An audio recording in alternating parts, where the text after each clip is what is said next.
Hello, everyone, and welcome to another edition of Real Estate Realities with the Rebel Broker. My name's Robert Whitelaw, and I am the Rebel Broker, licensed real estate broker right here in California, member of the National Association of Realtors. But please do not hold that against me.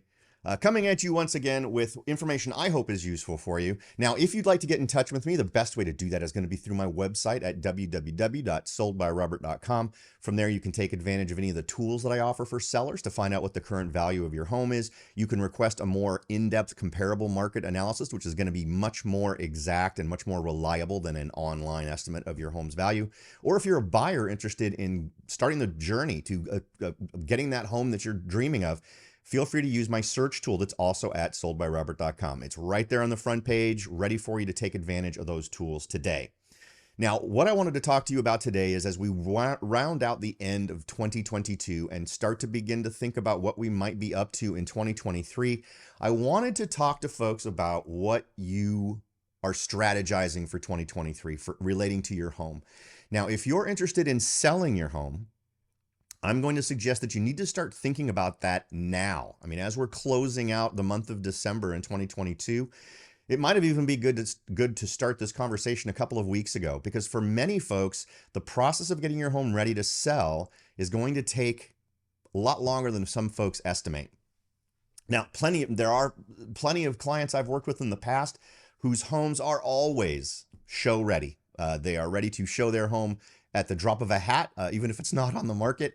But not all of us live that way. Many of us have challenges, whether it's lots of kids running around in the house keeping things messy for us, or pets, or just sometimes the way we live is not going to be conducive to showing our home at any time. So we need to think about that ahead of time. So if you're thinking about putting your home on the market in 2023 and doing it in the months where you're likely to get the biggest bang for the buck, or the greatest amount of attention from buyers, I'm going to suggest that you start looking now, because that time is quickly approaching, and it could be between February and May. But thinking about it now, understanding what you may need to tackle before you get your home on the market is going to be very important. So let's go ahead and start here. The first question you need to ask yourself is, do you want to sell your home? There could be a variety of reasons to do that. And you may not need to sell your home to achieve the goals that you're shooting for in 2023. So let me get into that real quickly. Why would you want to? Retirement is one. If you are thinking about retiring and your home is going to be a huge part of the capital that you use to move on to that new phase of your life, I'm going to suggest that you're going to want to get really good information about that right now. In some marketplaces in 2023, it's still going to be a good market for you to potentially get a good amount of money out of your home in terms of maximizing the return on your equity in the home. And in some areas, that's not going to be the case. And you may want to delay your move or delay the sale of your home by a year or two. And we'll talk about that option here in a moment. And if you just want to profit take out of your home, you could move and sell the home, or you could simply get a loan based on your equity. So you may not need to sell the home in order to tap the equity that you've currently accumulated in the home. Next, relocation. Are you going to be working somewhere else, or are you going to be in an environment where your employer doesn't require you to be on site to do your job? There's an increasing number of buyers that I talk to who are looking to move to different locations based on the fact that they don't need to go into the office. They can work remotely, and they want to take advantage of that. So here's a thought I want you to think, that I want you to entertain for a couple of minutes. What if you didn't sell your home? What if you're going to move? What if you're going to leave? But instead of selling your home, you rented it. Now, of course, this is going to depend on the math. It's always a math problem when we step over from being a buyer who's going to occupy our home to being an owner of a home that we are renting for income purposes. But take a look at what the numbers say. And it's very easy to do. You don't need to talk to me. I'm happy to help you with it, and something I do all the time. So I can definitely bring some expertise to the table for you. But if you want to do it all from the comfort of your desk, simply log on to something like Trulia and do a search for rental homes in your area. Now, obviously, the closer to your home, you can find homes for rent that have relatively near your square footage. Number of bedrooms and baths is the most important element of that. But see what homes are listed for rent in your area and get a feeling for what the home might rent for. Now, if that amount is more than your holding costs, and remember your holding costs are not just your mortgage, it's also taxes, insurance, all those other kinds of wonderful things that you need to worry about.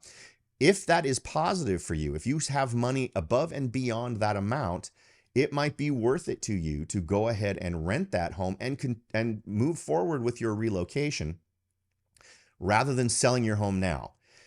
If being a landlord is not something that you're excited about or something that you want to tackle, you can always use a property management firm to take care of the property for you. You'll never get a phone call. All you'll see are checks arriving in your bank account each month as those renters pay their rent.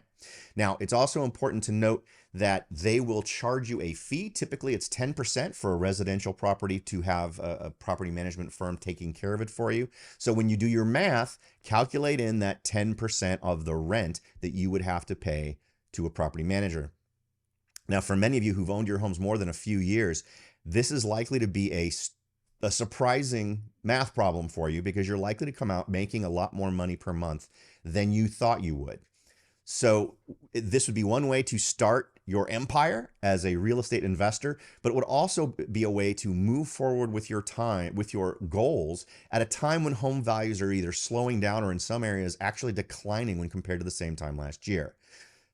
If you can manage to move forward with your plans and hold on to your property by renting it for 1, 2, 3 years to the point where we get beyond whatever recession we might be hitting or whatever down market we might be hitting, there is a good likelihood that you are going to then be able to benefit from greater appreciation. So always do that. Now, this is something I typically do, even with folks who call me in to talk about listing their home, to consider the option of renting your home out and moving on with your goals. Now, obviously, if you must sell your home to use that equity to purchase your next home, that may not be an option for you.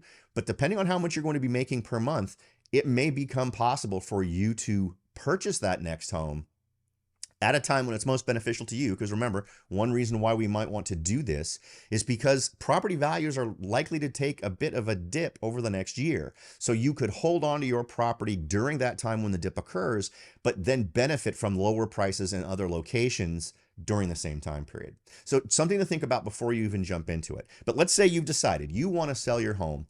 The very first thing is to embrace a new mindset. We do not live in a house in the same way that we sell a house. Your house becomes a product as soon as you want to sell it.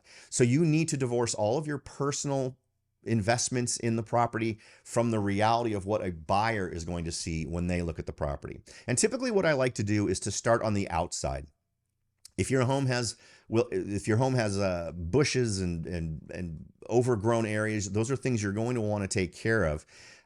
Make sure your house numbers are visible from the street and that they look good. And if they need to be updated, it's a very low cost change to upgrade the numbers on your home.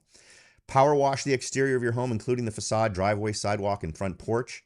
You can clean out the gutters, make any necessary repairs to the exterior of the home, repair cracks in the driveway and sidewalks, add a fresh coat of paint to the front door and make sure any light fixtures are clean and updated. And the front door is a surprising one that folks overlook. If you have a beautiful wooden door or a door that started life as a beautiful wooden door and is extremely weathered and it's showing its age, go ahead and make that your first DIY project. Give it a good sanding. Put some new stain on it, or a new staining is nice if it's beautiful wood. And if that's how it started out, I suggest you do the same thing. But if it's a painted door, just give it another coat of paint, because literally the front door is the final impression that a buyer is going to get before they walk into your home.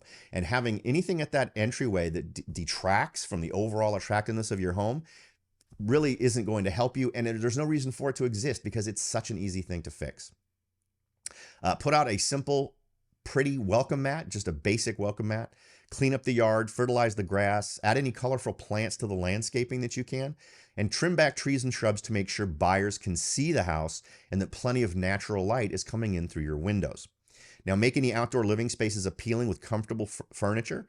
If you have areas that have really a designated purpose, maybe you have a barbecue pit, maybe you have a jacuzzi in the backyard, make sure all those areas are well maintained and looking sharp for buyers who might potentially be viewing your home.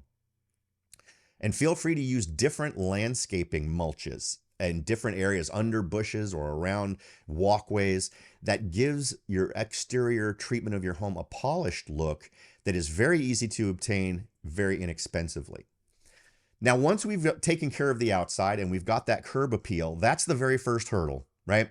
Now, the hurdle that's before even the outside of your home, what the curb appeal is, when you start marketing it, is going to be what your real estate agent does online. Because as we know, just about everyone starts their home search digitally on the internet. So they're going to be looking at photos of your home. They're going to be looking at descriptions of your home. So the very first barrier to folks coming and looking at your home is going to be whatever your real estate agent does. So obviously make sure that you are carefully selecting your real estate professional so that they are going to get your home in front of the largest number of folks with the best possible marketing, photos, ad copy, everything. The descriptions need to be on point so that buyers want to take that next step. They need to be inspired to do a drive-by of your property or schedule a time to come and look at it. And that's when curb appeal comes into play.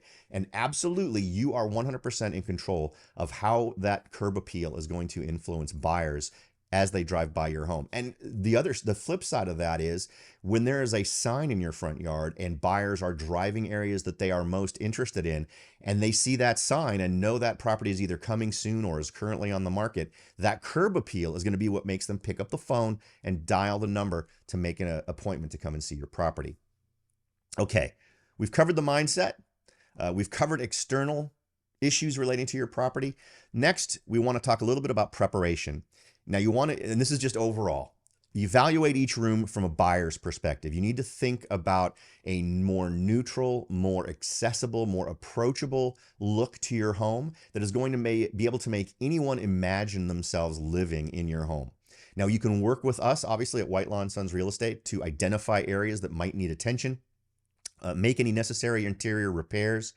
And if you're interested in doing so, and I strongly suggest you do this before you list a home for sale, get a home inspection, because you're usually going to want one anyway, because usually when we set up this listing, we want to be able to have offers simply come in with as few contingencies as possible. And one of the ways to do that is to provide your own home inspection. So if you get that done, many of the things that would likely need to be dealt with during an escrow process anyway will be revealed, and you can take care of them before you ever even put the home on the market. Another element, and this is much more of a creating an environment issue than anything else, you pick up some candles, incense, or other mildly scented items that you can place in the home. Some scents that actually have data that suggests they can sway buyers include orange, lemon, pine, basil, cedar, vanilla, and cinnamon. Cookies, baking, and fresh paint are also statistically proven favorites. And I know that's an old cliche, do some baking before you're going to show the home or before you do an open house. And I know it's a cliche, but some things are cliches for a reason, and the reason is because they tend to work. Another interesting odor that I think has a big impact is new carpeting. So if you have tired carpeting, you can get new carpeting installed for relatively inexpensive rates. And I have had homes that refused to sell for months that had those bad carpet issues, had someone come in with some new Berber, and it was it was a relatively low expense given the area that we were covering. And literally the home, when I put it back on the market, sold within 2 weeks. So it was absolutely a key factor. It's amazing what can actually influence how soon your home was going to sell. Now, be ready to paint something. Paint anything. If your home is in perfect shape paint-wise, still, you're going to want to paint something. So whether it's, let's say that you are taking care of wall hangings. Let's say you have a lot of personal items hanging on the walls. We want to depersonalize the home a little bit. So in those areas where you've done that, let's say you've taken down some paintings, a lot of photos, whatever was very personal for you, you're going to obviously be patching the wall where those hooks were, where the holes were. Just repaint those areas.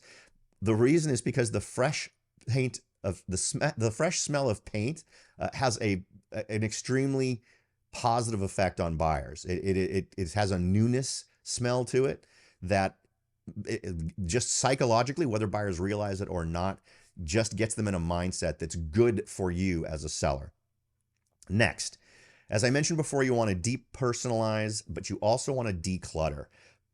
Depending on what your hobbies are, you may have some things that you absolutely love that you've collected over the years, whether that's silver spoons, ceramic bells, Disney paraphernalia, comic book character statues, whatever those are things that you're going to want to start packing now. You're already going to be packing them because you're going to be moving. So pack those things up now and use the space, the display cabinets, remove them from those rooms, and it'll simply make those rooms feel bigger. And it'll also make buyers feel like they're not intruding on your personal space. When you have a lot of personal items in the home, the buyer's going to feel like an alien in your house. And we don't want that. We want them to feel like this is their home. They can template their belongings being in the home by seeing more of a blank canvas. So that's really what we're trying to provide. So go through every room, get rid of anything you no longer want or need. Anything you will not need access to during the time it will take to sell your home should be removed. And you should know about how long it'll take to sell your home. If you're working with a local real estate professional, if you're in Morgan Hill and you're working with me, I can give you information on what comparable homes like yours, how long it's taking for those to sell. And we will simply gauge our success on beating that time. So if the current days are 36 days, about 30 days would be what would be reasonable. So obviously, if you're selling in the summer, you don't need to keep all of your winter clothes in the closet. You can pack all of those up. And the other benefit to that is not only is it already packed and you're ready to go, but you're also showing a closet with plenty of room, right? You're indicating to buyers just how much room there is. It's going to give them visually the feeling of more space. Depersonalize the decor with a neutral color scheme. And this goes back to painting. If you do decide to paint certain rooms, make sure to pick a more neutral color. The hot pink is probably not what you're going to want to go for, not because hot pink isn't a great color, but because it simply appeals to a smaller number of people than other color choices. Get rid of features like wallpaper, popcorn ceilings, and outdated carpet where appropriate. Outdated is definitely something to consider if it's really outdated, but more important is simply clean. If it doesn't have spots, if it doesn't have stains, if it's a super clean carpet, that's really the first bar to come to. And if it's extremely out of date, that is another thing. But I find that if it's extremely out of date, it's also going to be suffering from a lot of stains. So usually those two things go together. Edit the decor on shelves and surfaces so there's less visual clutter. If you have a shelf with everything from one end to the other covered, pull some things off. Give a little space to those items on those shelves. Now, this one is not only a decluttering suggestion, but it is also kind of just a general strong safety tip. Put away family photos, kids' artwork, certifications, toys, pet supplies. You want buyers to be able to imagine their things in your home. But in addition, you don't want to leave around extra sets of keys, cell phones, photos that would indicate what schools your children go to. I've never had an issue, but I think just from a depersonalizing standpoint, I think it is smart to not distract any potential buyer with anything that's going on with your family or what your family is or isn't up to based on what personal items you've left in the home. Make sure there's a natural traffic flow in each space. Feel free to rearrange furniture and getting rid of any pieces that are too bulky. If you have to turn sideways to move through different parts of your living room, there are too many items in your room and you need to move something out so that there's plenty of room for folks to navigate and walk around in the space. Allow as much light in as possible and add artificial lighting to dark corners. If you have areas that are not well lit, it is super easy to simply bring in one small lamp to light those areas, which will make the rooms feel bigger and more airy. And then thoroughly clean the entire home from top to bottom. One of the most important aspects, the number one thing, is if the home is clean, it's going to smell clean, it's going to look clean, and that is going to leave a good impression with buyers. Next, let's talk a little bit about the kitchen. Clean everything off the countertops to show as much counter space as possible, except for a few key decorative items. For instance, flowers would fit the category, apothecary jars, or maybe a bowl of fruit as a decorative item. Consider packing up kitchen items that you will not need while selling the home. This should give you somewhere to put items that were normally on countertops.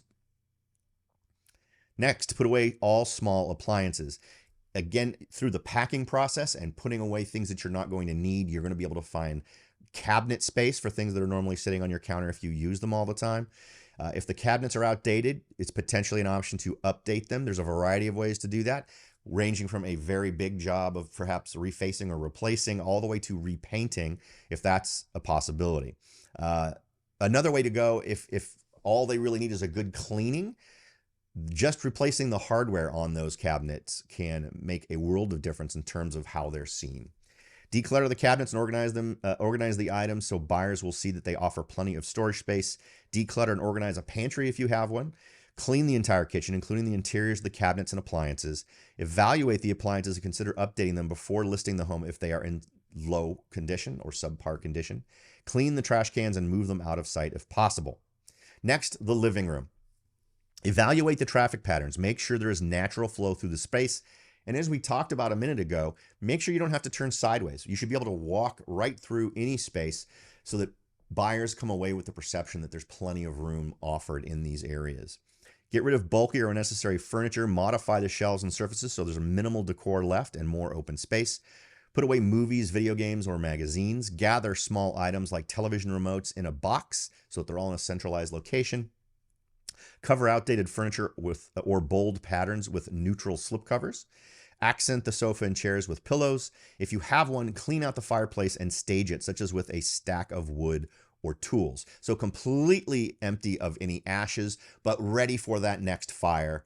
If it's a gas fire, obviously that's not going to be an issue with ashes because you'll actually want to have that running on some occasions so people can see that it's a functioning fireplace. But if it has wood in it and it's a wood burning fireplace, that's obviously a clue that it is a functional fireplace. Next, your bedrooms.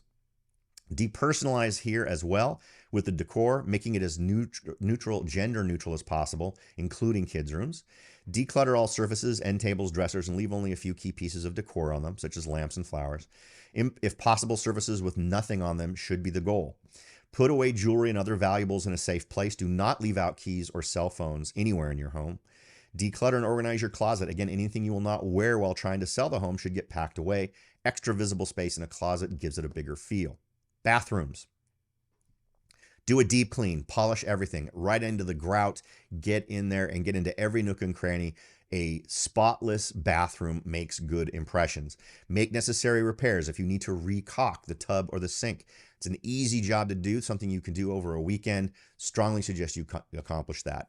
Switch out outdated elements like unappealing tile and flooring. Now, obviously, this would be a more involved process if you have tiling that would need to be dug up, but if it is extremely out of date, the cost could be worth the positive influence it's going to have on how buyers see your property. Create a spa-like appeal with elements like white bathrobes hanging on the door, really thick white towels, apothecary jars filled with pretty soaps or loofahs, flowers, and candles. If the faucets are showing their age, replace them. They can be an easy upgrade and can improve the appeal of your bathroom. And that's a super easy one. That is a Home Depot stop and something you can do over the weekend. And it's probably one of the very first DIY jobs that I think, if you've never done one before, is relatively easy to tackle. It can be a little tough getting up under that cabinet, but it is definitely worth it when the job is done. Now, other spaces. Address any awkward spaces and stage them to make them more appealing to buyers. Now, this is one that happens on some spec homes that I've seen in communities that I serve here in Morgan Hill, where very oddly shaped rooms don't seem to have a specific purpose. And one of the problems with buyers is in their head, they will often have difficulty imagining what a room could be used for. So one of the most common ways that I use oddly shaped rooms is to put a chair, not a coffee table, but a side table with a lamp, and turn it into a small reading nook. There's a home I'm specifically thinking of that's actually in the Holiday Lake Estates community, a relatively new home, less than 10 years old, but was built with this bizarre room that is only like 3 or 4 feet by a couple of, it's almost the size of a closet, but it has a separate entry, the whole 9 yards. And by giving it a context, people didn't walk away thinking, well, that's the crazy room house. They walked away thinking, well, that's the great little reading nook room in the house. So you want folks to walk away with a positive memory of what they saw in your home. And by giving definition to spaces that typically defy definition, you're making it not that weird house, but you're making it that house that had that cool feature. Okay, so that covers just quickly what we should be thinking in terms of getting ready for home sales in 2023 as a homeowner who might be selling our home. And if any of these things have struck a chord with you as, wow, this is something we really need to do in our house, start planning for these things now. Start considering how you're going to get these taken care of. If you don't want to use a contractor, if you want to do this all yourself, that's absolutely fine. But by starting now, you're going to give yourself more elbow room to get the work done without having to rush through trying to complete everything in perhaps a month. Typically, the time between signing that listing agreement and going on the market is a month or even less in some cases, depending on the urgency. So starting early is, I think, a key move for you. And also keep in mind, let's say you're not particularly sure you're going to. Let's say you're only half sure that you're going to potentially put your home on the market in 2023. Let me suggest you do this anyway. That way, if circumstances change, if that job situation changes and you need to sell your home as soon as possible, it's going to be ready for you to go. And you can just jump in and within just a few weeks put your home on the market and have the absolute best possibility of the highest price, best terms for your home. Now, a few extra touches here. Make sure the home smells great by keeping it clean, airing it out every day, and adding extra scents from candles, air fresheners, or baking something. I know we covered that one before. Switch out any art that is too personal in taste for pieces that are more neutral and appropriate for all audiences. If you have a pet, that's fantastic, but keep all of the pet-related materials outside of the actual living area of the home. I know that's going to be difficult for some of you who might have a cat. Litter boxes are definitely something you don't want in the house when someone is looking at it. And in addition to the allergy issues that might be at play, it's just not a good scent creator for the home that you're trying to market. And the final thing, light bulbs. Go through your home. 100% of your light bulbs need to work.